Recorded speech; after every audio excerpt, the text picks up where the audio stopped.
Bonjour Monsieur Aoudi. Bonjour. Comment vous vous portez? Je me porte à merveille.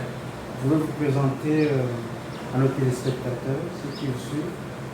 Je m'appelle Aoudi Kodo, président national du Centre des patriotes populaires pour la démocratie et le développement, CPDD. Je suis juriste politologue de formation, je suis expert électoral juridique, je suis consultant en droit.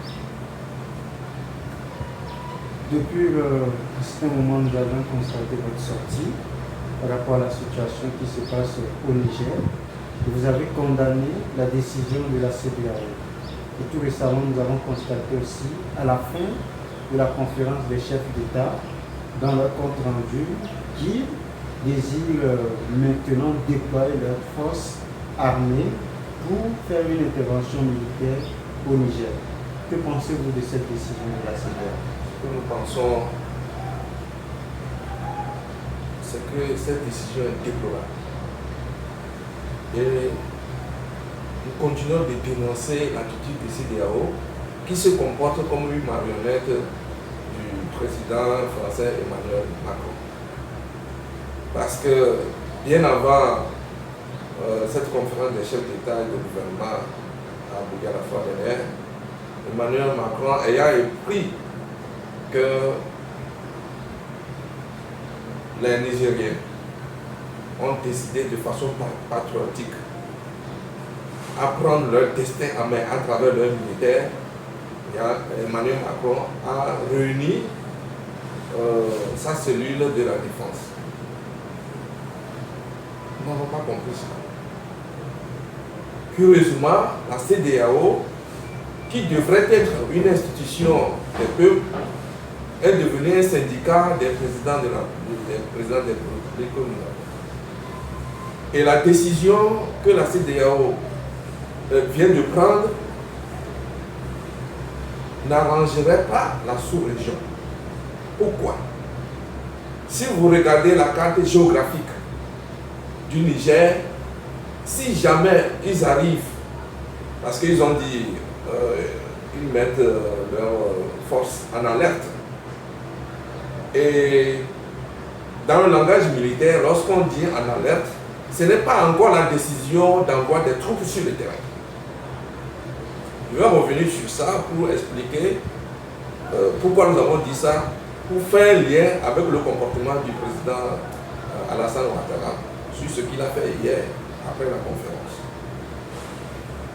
Donc, quand vous regardez la carte géographique du Niger, si on arrive à déstabiliser le Niger, eh bien, je dirais que toute la sous-région, au plan économique, au plan sécuritaire, au plan même alimentaire, serait déstabilisée.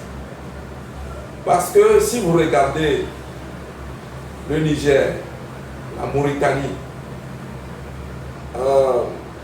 le Burkina Faso, le Togo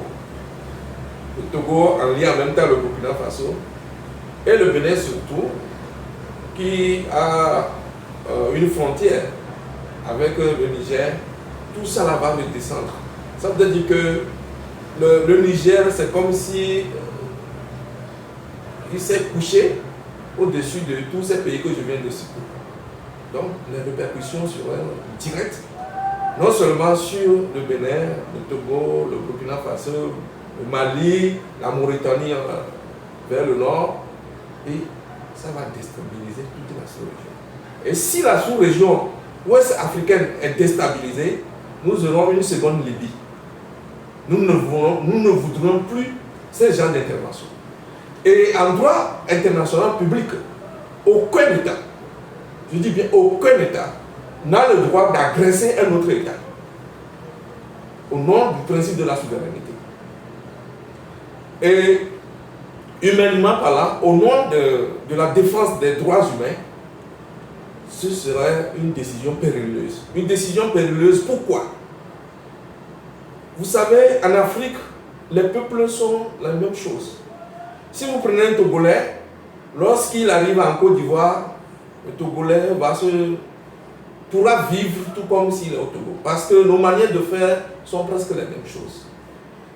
et le Niger, le Burkina Faso, le Bénin vers le haut là, vous allez voir des gens qui sont nigériens, mais qui ont des parents aux côtés du Bénin. Donc, vous allez aller tuer vos propres frères. C'est ce qu'on veut nous dire, juste pour rétablir un seul président, juste pour rétablir une seule personne. On préfère aller vers la négociation, on préfère l'intervention militaire au lieu d'aller vers la négociation pour éviter de tuer les gens. Mais ce que je sais est que, selon nos informations, le peuple nigérien, la jeunesse nigérienne ne va pas se laisser faire. Mais pendant combien de temps nous allons continuer à nous comporter comme si nous sommes les marionnettes des Occidentaux? Et nous avons appris que les États-Unis aussi veulent apporter leur soutien à cette armée de la CEDEAO. Si la CEDEAO avait de l'armée, en réalité, cette institution, si elle veut se montrer beaucoup plus responsable, c'est de s'appuyer sur cette armée-là pour mettre hors d'état de nuire les terroristes qui menacent tout le Sahel. Où était cette armée de la CEDEAO lorsque on tuait les gens au nord du Togo et on continue de tuer? Où est la CEDEAO? Pourquoi la CEDEAO ne prend pas des responsabilités appréciables et voudrait se comporter comme une marionnette d'un pouvoir extérieur? Donc, au nom du droit international, aucun club d'État n'a nullement le droit d'agresser un État. Nous appelons cela une agression terroriste d'un État contre un État frère. Et nous condamnons cela vivement. Nous demandons à la CEDEAO de reculer pour nous éviter des pires conséquences que nous aurons dans l'avenir. En tout cas, la jeunesse africaine, les dignes peuples de l'Afrique n'accepteront jamais cette intervention.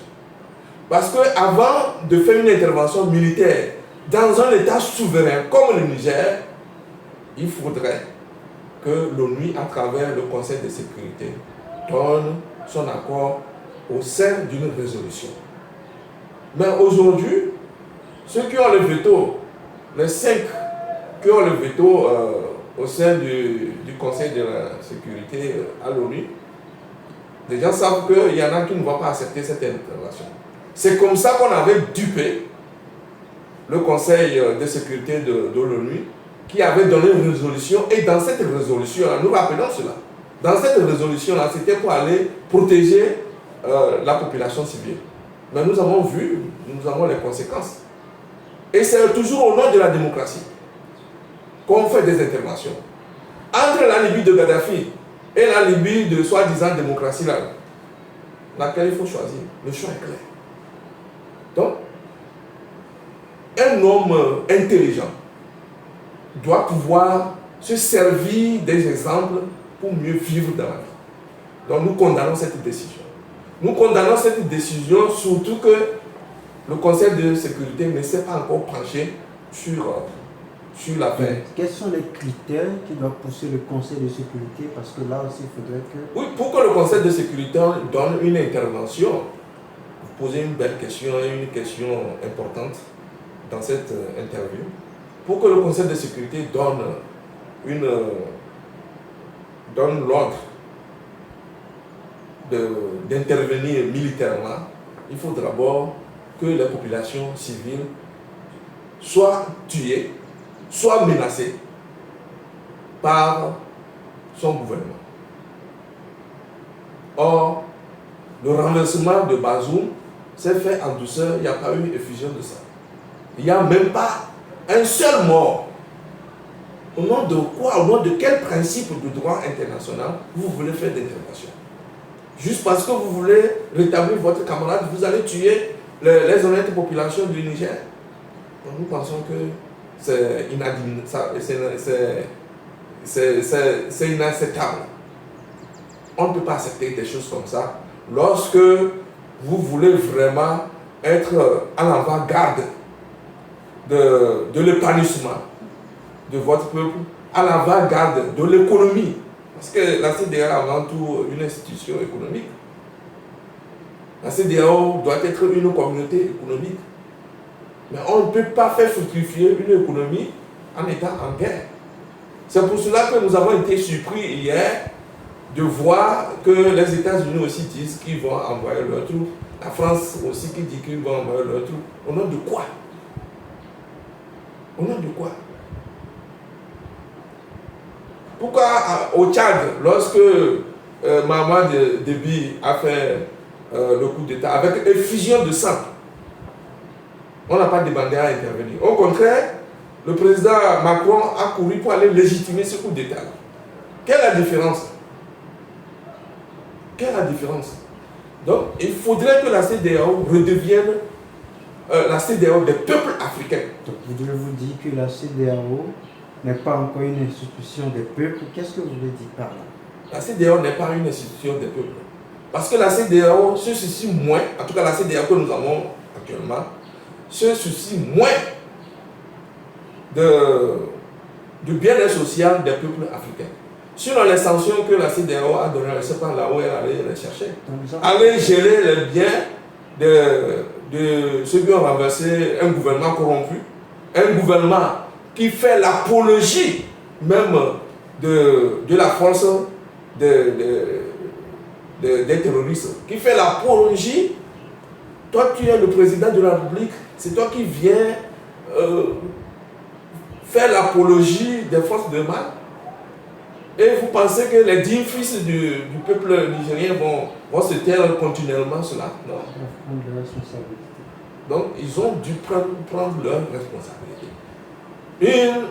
Une démarche à apprécier. Vous avez vu le peuple nigérien, la jeunesse qui dit que nous soutenons nos compatriotes qui ont décidé de poser un acte patriotique. Or, en droit, je vais toujours revenir sur le droit public international. Il y a interdiction dans l'ingérence des affaires intérieures. Et vous n'avez pas le droit d'intervenir dans la manière dont un peuple a décidé de se disposer de lui-même. Si les Nigériens ont décidé de se disposer à travers d'eux-mêmes, à travers leurs militaires, de quoi se mêle la CEDEAO? La CEDEAO, là, il y a des coups d'État institutionnels, des changements de constitution pour s'éterniser au pouvoir. La CEDEAO, là, c'est à cause de cette cause-là que les militaires prennent leurs responsabilités. C'est pour cela que nous comprenons le comportement du président ivoirien Alassane Ouattara, qui s'empresse. C'est pas toi que le président de la CEDEAO aujourd'hui, et c'est toi qui viens faire une conférence de presse pour donner l'impression comme si l'ordre a été déjà donné. C'est ce que je disais. Comme si l'ordre a été déjà donné pour que les troupes se positionnent sur les frontières contre le Niger. Non. Quand on dit, on donne alerte. L'alerte voudrait dire tout simplement que soyez prêts à tout moment pour recevoir l'ordre, pour descendre sur le terrain. Hier, nous avons eu l'impression que, à travers le discours, la conférence de presse du président, son Excellence, M. Alassane Ouattara, que déjà les troupes doivent déjà aller sur le terrain. Non. C'est-à-dire que Alassane voulait jouer sur les mots pour faire croire que l'ordre a été déjà donné. Mais quand vous lisez la décision, on dit soyez en alerte. On dit la CEDEAO met en alerte ces troupes. C'est deux choses différentes. Dans le langage militaire, on vous dit soyez en alerte, ça veut dire qu'à tout moment, on peut vous demander allez sur le terrain. Mais ce que Alassane a fait hier, on comprend que il s'empresse pour qu'on rétablisse un ami, un camarade dans le fauteuil présidentiel, et puis point. La situation, la mauvaise gouvernance, des besoins sociaux, ne serait-ce qu'élémentaires. Là où il y a l'uranium, il n'y a que 18% ou bien 19% de la population qui bénéficie de l'électricité. Vous trouvez cela normal? Pendant ce temps, la France est alimentée dans tous ces centrales. Voilà. Vous trouvez cela normal? Et déjà, veulent prendre leurs responsabilités pour mieux disposer d'eux-mêmes. Vous voulez les empêcher. Au nom de quel principe? Donc, Alassane, si vous analysez bien suite empressement, Alassane a peur d'être peut-être de suivre son ami Bazoum. Mais ce qu'il a dit hier, là où nous avons été surpris, c'est qu'il dit qu'ils vont mobiliser les fonds pour envoyer les troupes. Alassane déclare la guerre à un pays frère sans consulter les représentants du peuple ivoirien. C'est pourquoi nous voulons profiter de l'occasion pour demander au peuple ivoirien, à la jeunesse ivoirienne, de faire blocage pour dire non à Alassane. Parce qu'on ne déclare pas la guerre à son frère. Si je suis sûr et je suis convaincu qu'il y a des Ivoiriens, il y a une communauté ivoirienne au Niger. Donc, Alassane s'en fout. Non, je crois qu'Alassane Ouattara, il parlait d'un président démocratiquement élu. Je vais en venir. Donc, l'argent qu'il veut prendre pour envoyer les fils de la nation ivoirienne au front pour se faire tuer, parce que lorsque vous tirez sur les gens, vous n'êtes pas les seuls à tuer. Hein. Vous êtes appelés à être tués aussi. Donc, il faut que les mamans ivoiriennes, les parents ivoiriens rappellent Alassane à l'ordre. Pour que ce qui va arriver là n'arrive pas. Parce que nous craignons. Si vous vous projetez dans une analyse à la longue, vous comprendrez que nous qui sommes au Togo aussi, nous risquons d'avoir des effets. Parce que ce que nous avons au nord là-bas va s'accentuer. Parce qu'on aura donné raison aux terroristes. C'est ça la démocratie. Non, nous condamnons cela vivement. Et nous demandons à Alassane que l'argent qui s'apprête à mobiliser, il n'y a qu'à prendre cet argent-là pour investir dans l'éducation, dans l'agriculture en Côte d'Ivoire, dans le bien-être social de nos frères africains ivoiriens. Donc, souvent nous attendons, ce que vous voulez dire tout à l'heure, nous attendons, des gens disent « Ah, c'est un président démocratiquement élu ». Faisons attention. La démocratie est devenue aujourd'hui comme une religion qu'on nous prêche, on nous jette, sans pour autant nous dire quel est le contenu de la démocratie. Et comment la démocratie doit être exécutée d'un pays à un autre. Parce que vous ne pouvez pas faire de la démocratie sans tenir compte de vos réalités sociales, culturelles, historiques et tout. Donc, des gens disent c'est un président démocratiquement élu, oui. Pour ceux qui pensent que c'est un président démocratiquement élu, c'est parce que pour eux, la démocratie se limite seulement, se résume à l'organisation des élections périodiques et à l'échéance, on organise encore les élections. Non, ce n'est pas ça de la démocratie. Pour nous, au CPTD, la démocratie sera ceci. Lorsque vous êtes élu, votre première préoccupation, c'est l'intérêt général de votre pays. Et l'intérêt général vous oblige à assurer la sécurité des populations pour lesquelles vous êtes élu.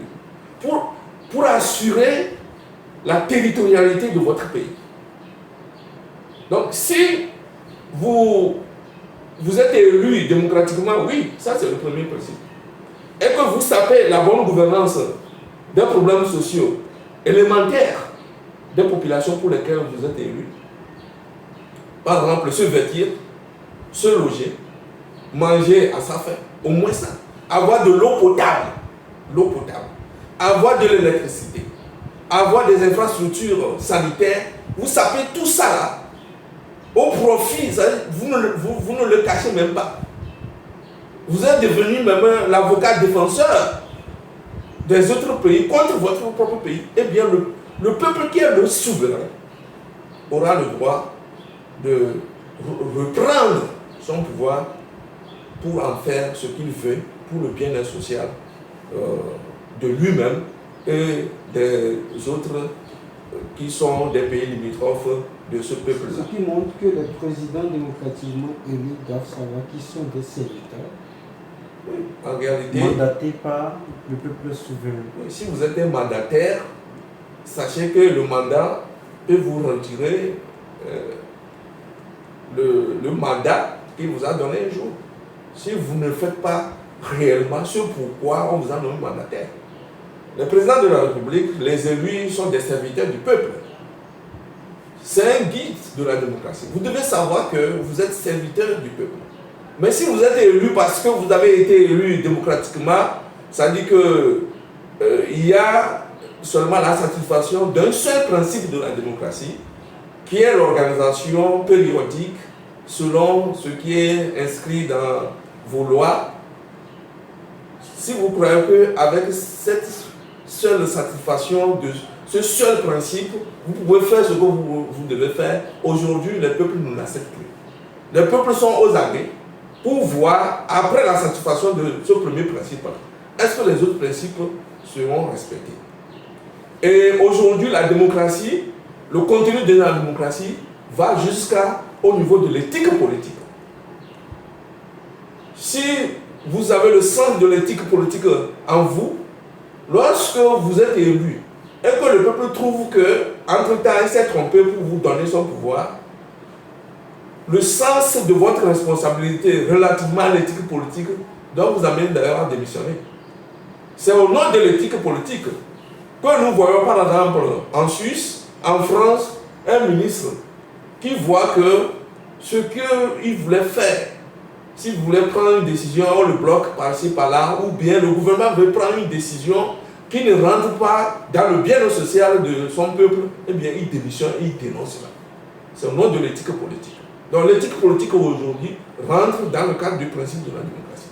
C'est au nom de l'éthique politique que lorsque on va à un vote et que ça s'est passé à Accra, un challenger au second tour par exemple, l'un des candidats dépasse d'un seul point à l'autre, c'est au nom de l'éthique politique que le candidat malheureux prend son téléphone pour féliciter son challenger. C'est au nom de l'éthique politique. Ça renforce la démocratie. Donc la démocratie ne se résume pas seulement à l'organisation des élections et on nous rabat sur les oreilles tout le temps un président démocratiquement élu. Oui, démocratiquement élu, mais si tu ne fais pas la mission pour laquelle tu as été élu démocratiquement, eh bien on te déposera. Parce que la jeunesse africaine aujourd'hui a décidé de prendre son destin en main. Et ça, c'est un défi que nous lançons à tous les autres présidents africains. Si vous n'assumez pas la mission pour laquelle vous êtes élu, eh bien, les jeunes vont s'organiser, soit à travers des manifestations de rue. Ça aussi, c'est l'un des contenus, c'est l'un des éléments qui rentrent dans le contenu de la démocratie, que nous appelons les forces conventionnelles et non conventionnelles. Les forces vives peuvent décider de dire que le régime en place ne nous plaît plus et dégager. Malheureusement pour les présidents africains aujourd'hui, nos militaires sont tellement instruits et comprennent qu'en réalité, ils doivent être une armée républicaine au lieu d'être une armée unipersonnelle, c'est-à-dire une armée qui n'assume que la sécurité d'une seule personne contre le peuple. Donc, l'armée est rentrée dans le principe de la démocratie aujourd'hui. Donc, il faut que nos présidents comprennent que nous ne serons plus d'accord parce que vous avez été élu à travers une élection et que vous allez saper l'avenir de la jeunesse. Il faut que les gens comprennent ça. C'est pour cela que nous condamnons une quelconque intervention militaire au Niger. En tout cas, la jeunesse est éveillée. La jeunesse, notre génération est devenue une génération très consciente de ses potentialités. Donc, ils n'ont qu'à faire extrêmement attention. Ils n'ont qu'à faire extrêmement attention. L'époque où, parce que tu es président, tu peux dire n'importe quoi, tu peux faire ce que tu veux, est en train d'être révolue, pour ne pas dire que c'est révolu. Nous n'acceptons plus que nos présidents se comportent comme des marionnettes de la France, surtout dans nos pays francophones. Nous condamnons cela. C'est pour cela que nous demandons à la CEDEAO d'arrêter tout de suite et de réfléchir autrement. Pour voir, parce qu'il y a la force, il y a plus de force dans la négociation que dans une intervention militaire. Pourquoi? Lorsque vous intervenez militairement, eh bien, vous allez tuer les gens. Il y aura les délégats collatéraux. Si la CEDEAO dit que c'est une institution pour la dignité des peuples africains, ils doivent prendre cela comme la boussole. Je crois sur les réseaux sociaux et sur les chaînes françaises, nous constatons, et nous n'avons pas dit abus de langage, mais on parle aujourd'hui de la légitimité de la CEDEAO en agissant ainsi. Est-ce que la CEDEAO a encore une légitimité? Vous savez, il faut faire le distinguo entre la légalité et la légitimité. La légalité, c'est que il y a les lois qui vous donnent le droit de faire ci et cela. Mais à côté de ces lois-là, il y a certaines choses qui n'avaient pas été prévues par le législateur en ce moment où on prenait la loi dans la loi. Parce que nous sommes des humains, personne ne peut savoir ce qui va arriver demain. Mais si ces cas se présentent et que vous devez agir, et dans votre agissement, cela paraît comme si vous êtes en train de transgresser les lois qui ont fait leur temps jusqu'à ce moment-là, et que ce que vous représentez, si vous êtes président de la République, ou bien vous arrivez d'une manière ou d'une autre au pouvoir, et que le souverain, qui est le peuple, vous soutient, on parlera de la légitimité. Mais si vous faites des choses, même vous faites entorse à la légalité, quelle légitimité? D'où sort la légitimité? La CEDEAO aujourd'hui n'a plus de légitimité. Parce que la légitimité recommande le minimum de respect à l'égard de celui qui doit bénéficier de la légitimité. Nous pensons que la CEDEAO, surtout avec la décision périlleuse, cette décision catastrophique qu'elle vient de prendre, d'abord sans tenir compte de l'avenir de la jeunesse, sans tenir compte de la vie quotidienne des Nigériens. Quand on dit qu'on gèle, vous comprenez, l'économie de tout un État, on veut affamer les Nigériens. C'est inhumain, c'est méchant.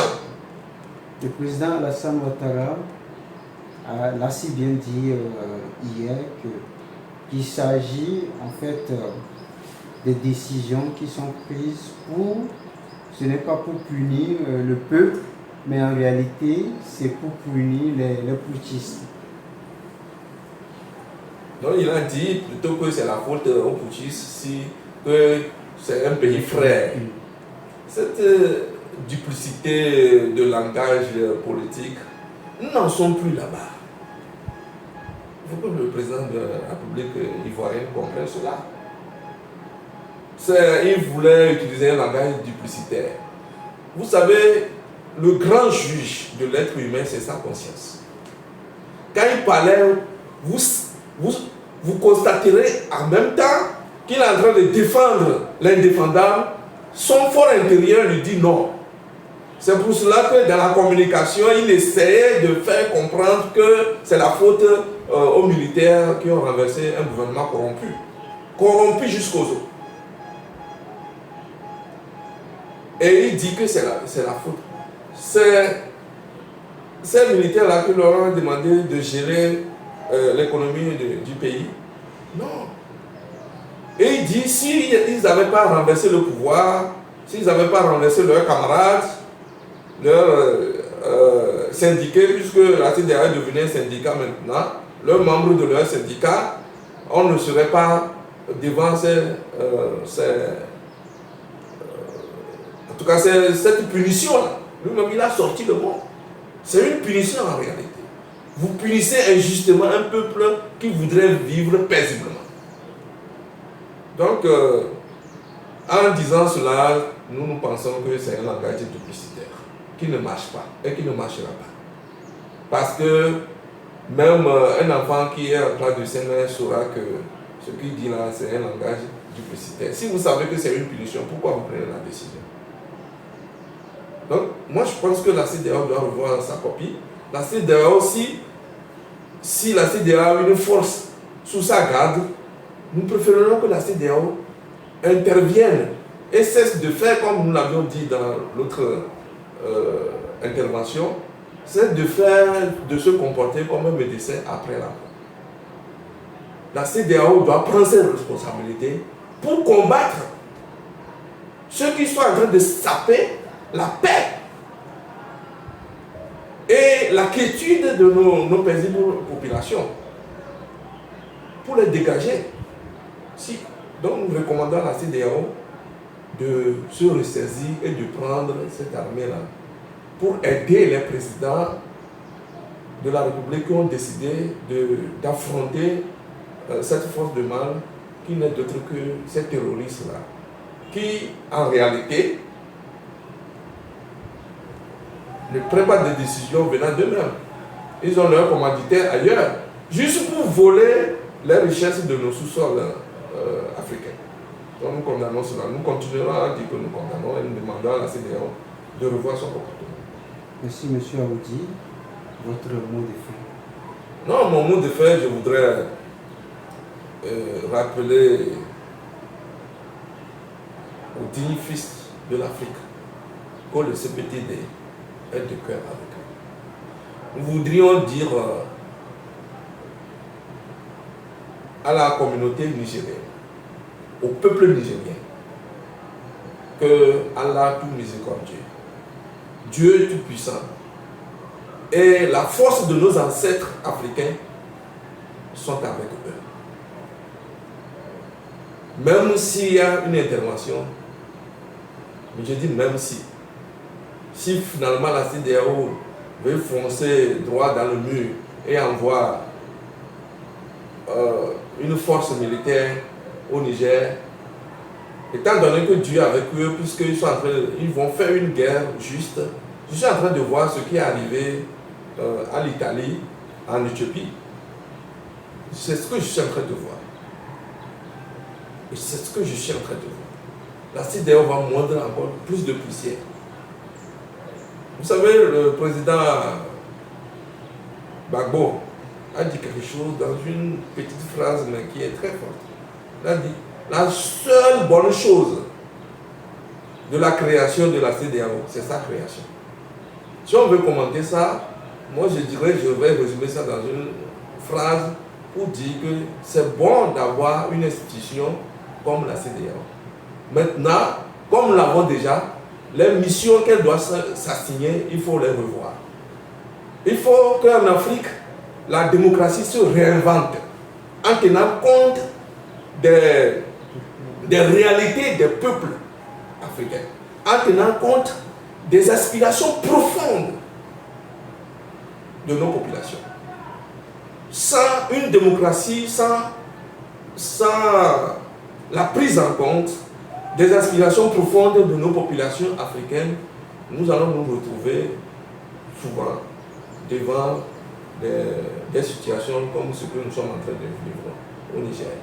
Et quand on est là, quand j'écoute Emmanuel Macron, président de la République française, dire que les putschistes, c'est mauvais, c'est contre la démocratie. Mais leur grand héros qu'il présente comme si c'est lui le géniteur de la République française était un putschiste. De Gaulle était un putschiste. Mais aujourd'hui, on le présente comme un héros. Vous savez, les militaires, quelle qu'ait été la formation, sont toujours des stratèges. Si un militaire a de l'amour pour sa patrie, eh bien, souvent, les preuves vont démontrer qu'il dirige mieux même que nous les civils. Parce que, surtout si son guide, c'est l'amour de sa patrie, attention, ce que De Gaulle a fait en République française était apprécié. Mais avant tout, il reste toujours, jusqu'au jour d'aujourd'hui, même après sa mort, un putschiste. C'est à cause d'un coup d'État qu'il a pu prendre le pouvoir et faire ce qu'il a fait et qui fait de lui un héros. Et pourquoi si c'est chez nous, on est en train de condamner ça au nom d'une quelconque démocratie? Si je prends le Ghana à côté de nous ici, si on apprécie le Ghana aujourd'hui au plan de son avancement sur la démocratie, même si ces derniers moments, ils ont des petits problèmes, le Ghana reste quand même une démocratie. C'est parce que Didier Ronris a fait un putsch. C'est un putschiste, mais il est présenté partout comme un héros. Donc il faut qu'on cesse de nous rabâcher les oreilles pour dire que ce sont des putschistes. Maintenant, mon mot de fin, c'est de demander aux patriotes nigériens qui ont renversé le gouvernement corrompu de serrer les ceintures. La bataille sera rude. Le plus dur reste à venir. Et vous devez vous conformer à la mission pour laquelle vous avez fait ce que nous apprécions. Pour pour donner raison au peuple nigérien de vous avoir soutenu et qui va continuer à vous soutenir. Donc, vous avez notre soutien, mais vous devez continuer la bataille jusqu'à la victoire finale. Voilà mon mot de fin. Nous vous remercions. Merci pour l'interview. C'est plutôt moi qui vous remercie.